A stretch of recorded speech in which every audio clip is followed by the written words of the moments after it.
여러분 안녕하십니까? 뉴스투데이 제주입니다. 서귀포시 예래동 휴양형 주거단지의 토지 수용이 무효라는 대법원의 판결이 나오면서 제주 지역 대규모 개발 사업들이 전면 중단될 위기에 처했습니다. 시민단체들은 공사를 중단해야 한다며 무더기 소송을 예고했지만 JDC와 제주도는 뾰족한 대책을 세우지 못하고 있습니다. 박주영 기자입니다. 위법한 개발 사업을 추진한 JDC를 해체하라는 현수막까지 등장한 기자회견. 시민단체들은 JDC가 법률도 확인하지 않고 개발 사업을 추진했고 제주도는 인허가를 내주는 거수기 역할만 했다며 비판했습니다. 이에 따라 휴양형 주거단지와 비슷한 개발 사업들에 대해서도 해당 지역 주민들과 소송인단을 구성해 무효 소송과 공사중지 가처분 신청을 내겠다고 밝혔습니다. 전면적으로 재검토돼야 하고 위법 부당한 사실이 확인된 개발 사업에 대해서는 그에 합당한 처분을 내려야 할 것이다. 제주도 내 유원지 28곳 가운데 분양형 콘도를 짓고 있거나 계획한 곳은 10곳. 휴양형 주거단지는 물론 신화역사 공원과 헬스케어타운 등 대규모 개발 사업들이 대부분 포함됐습니다. 이처럼 영리를 추구하는 시설을 공공시설인 유원지에 허용한 것은 무효라는 대법원의 판결로 사업 취소 가능성까지 제기되는 상황. 하지만 JDC와 제주도는 뒤늦게 법률 검토에 들어갔을 뿐 대책은 마련하지 못하고 있습니다. 공식적으로 말씀드릴 게 없고요. 지금 저희가 지금 내부적으로 검토 중이라서 지금 구체적으로 어떤 지금 부분에 대해서 대책이 나오고 한 건 없습니다만은. 대법원의 판결 취지에 맞춰 개발 사업의 공공시설을 보완하는 방안도 검토되고 있지만 이럴 경우 사업자들이 반발할 것으로 보여 대규모 관광 개발에 의존해온 국제자유도시 프로젝트는 최대 위기에 몰렸습니다. MBC 뉴스 박주연입니다. 말도 많고 탈도 많은 초고층 빌딩 드림타워에 대한 건축과 교통심의위원회가 오늘 열립니다. 사업자는 당초 계획보다 높이를 낮추겠다는 입장이지만 도민 여론은 여전히 부정적입니다. 현재훈 기자입니다. 지난해 지방선거 당시 최대 이슈가 됐던 드림타워. 218m 높이의 초고층 건물인데다 대규모 외국인 카지노 시설이 쟁점이 됐습니다. 현재 드림타워의 카지노는 저는 초고층 빌딩도 근본적으로 재검토해야 된다고 생각하지만 그것이 카지노가 전제된 드림타워는 절대로 안 된다고 생각합니다. 결국 중국 리디그룹과 함께 사업을 추진해온 동화투자개발은 55층에서 38층으로 높이를 낮추고 1,500대 규모의 주차장을 확보하는 건축허가 변경안을 제출했습니다. 하지만 신제주 지역에 호텔 2,000실이 공사 중인 상황에서 1,600실 규모의 드림타워가 추가되면 교통지옥은 피할 수 없을 것으로 보입니다. 어떠한 방법 원점으로 돌아가시지 않는 이상은 교통의 어떤 주차 면적을 늘린다든지 해서 그런 방법으로는 주변에 영향을 주는 교통의 문제는 근본적으로 해결되지 않을 거라는 생각이 듭니다. 학교가 많은 도심 한복판에 9,200제곱미터 규모의 대형 카지노 시설이 들어서는 것도 논란거리입니다. 이 카지노가 어떤 제주의 어떤 미래 비전과 맞는 사업인지부터에 대한 부분을 따져야 되고요. 그리고 현재 그 드림타워가 위치한 부지에 카지노, 그 대형 카지노가 들어가는 게 맞느냐, 이 부분도 분명히 따져야 됩니다. 제주 MBC가 지난달 실시한 도민 여론조사에서는 77%가 드림타워의 높이를 더 낮추고 카지노를 빼거나 전면 중단해야 한다고 응답했습니다. 중국 자본의 잇따른 진출에 부정적인 여론이 높은 가운데 이번 심의에서 어떤 결론이 내려질지 주목됩니다. MBC 뉴스 현재훈입니다.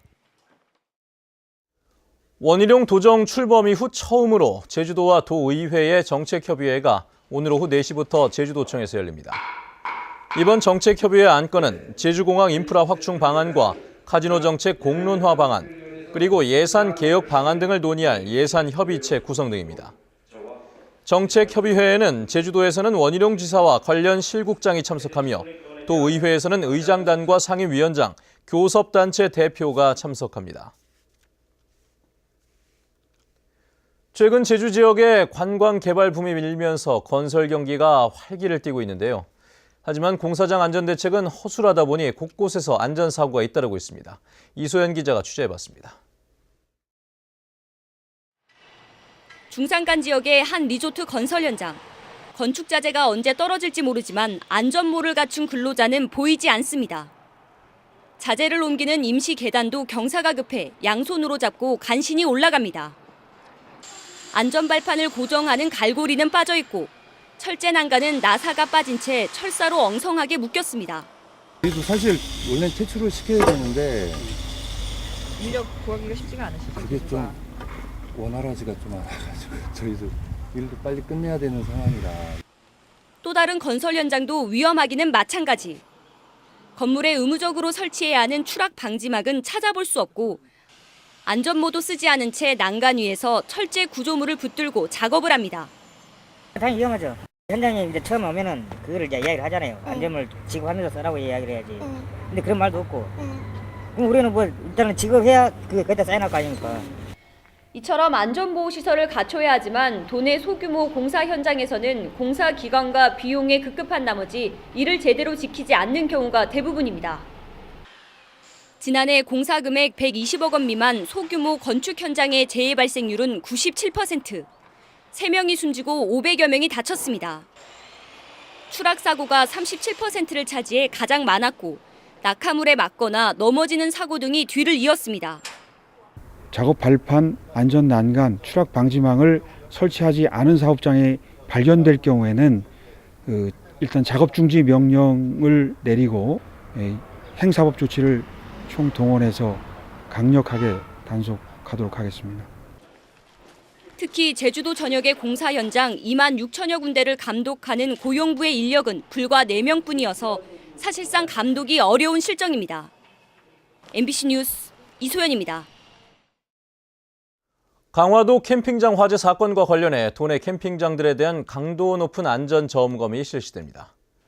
제주도 소방안전본부는 다음 달 3일까지 전기안전공사 등과 함께 도내 캠핑장 39군데의 안전기준 준수 여부와 전기나 인화물질 관리 상황을 중점 점검합니다.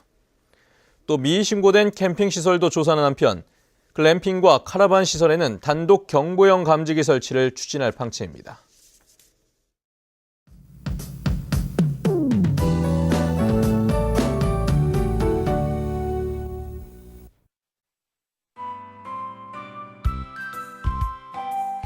출근길 따스한 햇살에 기온도 점차 오르고 있습니다. 낮 동안에는 4월 초 중순에 해당하는 봄 기운을 느낄 수 있겠는데요. 다만 이렇게 맑고 따뜻한 날씨가 이어지면서 대기는 더욱 메말라가고 있습니다. 산간에는 건조경보로 특보가 한 단계 더 강화된 가운데 그 밖에 해안 지역에도 건조주의보가 내려져 있으니까요. 작은 불씨에도 계속해서 각별한 주의가 필요하겠습니다. 내일은 오늘보다 기온은 더 오르겠지만 아침과 낮의 기온차가 10도 이상 크게 벌어진다는 점은 염두에 두셔야겠습니다. 다음은 자세한 지역별 날씨입니다. 네, 현재 북부 지역의 기온 5도 안팎으로 어제와 비슷하고요. 낮 기온은 어제보다 3도가량 높겠습니다. 서부 지역의 기온 5도 내외로 출발해서 낮에는 지금보다 기온이 10도가량 더 오르겠습니다. 네, 오늘 아침 남부 지역 조금 쌀쌀하지만 낮에는 예년 이맘때 수준의 기온을 유지하겠고요. 동부 지역도 낮 기온이 15도까지 크게 오르면서 활동하기 좋겠습니다. 성판악은 다시 영상의 기온을 회복한 가운데 윗세우름의 기온 영하 3도 나타내고 있습니다. 섬적도 고기압의 영향으로 종일 화창한 하늘을 보이겠고요. 기온은 평년과 비슷하겠습니다.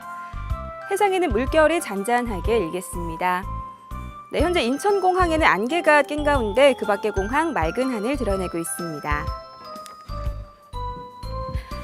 네, 당분간 별다른 비 소식 없이 구름만 많겠고요. 내일부터 시작되는 벚꽃축제 기간 동안에도 나들이하기 좋겠습니다. 날씨였습니다. 공무집행방해 혐의로 입건됐던 도의원이 검찰에서는 무혐의 처분을 받았습니다. 제주지방검찰청은 도의원 K씨와 폭행을 당했다는 경찰관의 진술이 엇갈리고 증거도 부족하다며 이같이 결정했습니다. K 의원은 지난 1월 제주시 노영동의 한 사우나 주차장에서 술에 취한 채 소란을 피우다 경찰관을 폭행한 혐의로 입건됐으나 가벼운 다툼만 있었다며 혐의를 부인해왔습니다.